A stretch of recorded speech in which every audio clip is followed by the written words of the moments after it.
Number 2 is a binomial probability problem, and binomial probability problems are very easy to recognize because they will always have a percentage in them, and there's always only going to be two outcomes. So if you go up to someone and ask, do you have one of these voice-controlled devices? The answer is either yes or no, and the percentage is always given. So again, just like with the normal calculator, never go to the binomial calculator unless you know exactly what you want to do with it. And the way you do that is by always writing down your values for n, p, and x before you go to the binomial calculator in StatCrunch. So let's take a look at A. All right. We're going to survey a group of 50 Americans, and we want the probability that at most 20 use one of these devices. So our sample size is 50. The probability that they use one of these devices is 46% or 0.46. And now I want the numbers which are at most 20. That means 0, 1, 2, ... all the way up to 20. In other words, I want the values of x which are less than or equal to 20. Let's take a look at B. Find the probability that between 30 and 40 use the device. All right, n is equal to 50. The probability they use the device is 0.46. And now I want the numbers between 30 and 40. I want the numbers that are between 30 and 40. And that's how we would write that using algebra. Let's take a look at C. Find the probability that more than half of the sample. All right, so the sample size is still 50. We want to know that they use the device, so that's going to be 0.46. More than half. Now, if the sample size is 50, more than half would be more than 25. And so what are the numbers that are more than 25? That would be 26, 27, 28, all the way up to 50. How could we write that symbolically? More than 25 would be x is greater than or equal to 25. Oops, sorry, that was wrong. You have to be careful because it's a discrete distribution. More than 25 does not include 25. See, it starts at 26. And so it's just x is greater than 25. Now, in a moment, I'll go to StatCrunch and we'll enter these things. But the nice thing that StatCrunch does is it colors in red all of the x values that it added together to give you your answer. And so there's a really nice visual way of checking using color to make sure that your answer is what you expected. Before we go to StatCrunch, we're going to just set up all of these problems. So let's take a look at D. Now notice in D, we have something that's different.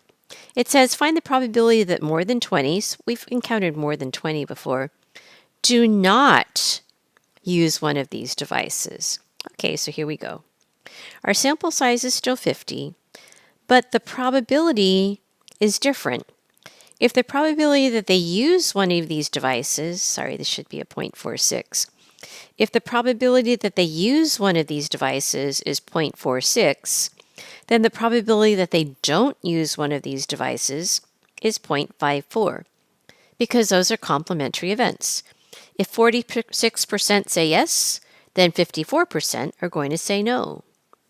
And then more than 20, we already talked about, x is more than 20, looks like that using symbols.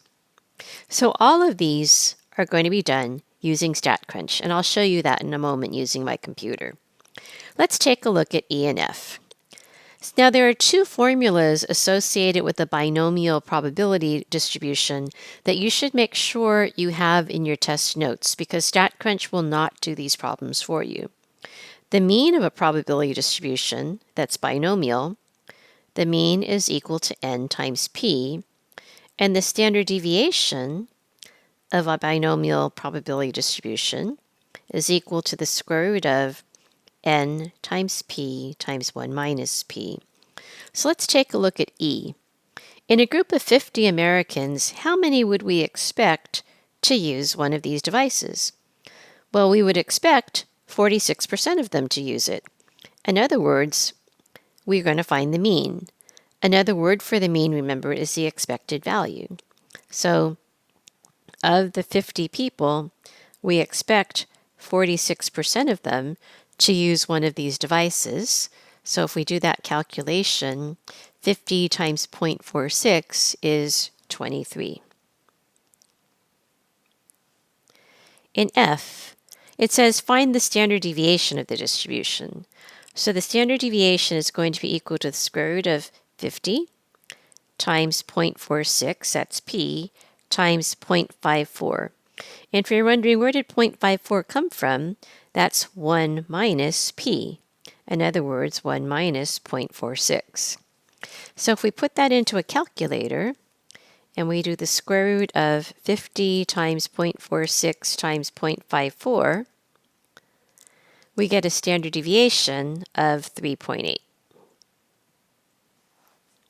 Now, the reason the standard deviation is useful is because it can tell us what values we might be surprised at. Remember, in a distribution that's relatively normal, and one of the things you read about was that as the binomial distribution has a large n, or as p is pretty close to 0.5, the shape will be fairly normal. It's unusual to be more than 2 standard deviations from your mean. So if your mean here is 23, we found that in part E. If we go out 2 standard deviations this way and 2 standard deviations that way, this would be unusually high, and this would be unusually low. And to find the location, again, this is going to be 23 plus 2 standard deviations. And this one is going to be 23 minus 2 standard deviations. And so let's just go ahead and fill in those values. So 23 plus 2 standard deviations is 30.6. And 23 minus 2 standard deviations is 15.4. So anything beyond those values could be considered unusual. So it would be unusual if more than, say, 31 people, if we round that off. It will be unusual if more than 31 used a voice-controlled assistant. And so in the next video, I'll show you how to get the answers for A, B, and C. But remember, we didn't pick up StatCrunch until we knew exactly what we wanted to do. So when we do A, we're going to enter this into StatCrunch. When we do B, we're going to enter this into StatCrunch. When we do C, we're going to enter this into StatCrunch. And when we do D, we're going to enter this into StatCrunch and simply find our values. So the last thing you do is always pick up StatCrunch. You don't pick up StatCrunch until you know exactly what you want to do with it. I've written down my values for N, P, and X, and so I know exactly what I want StatCrunch to do.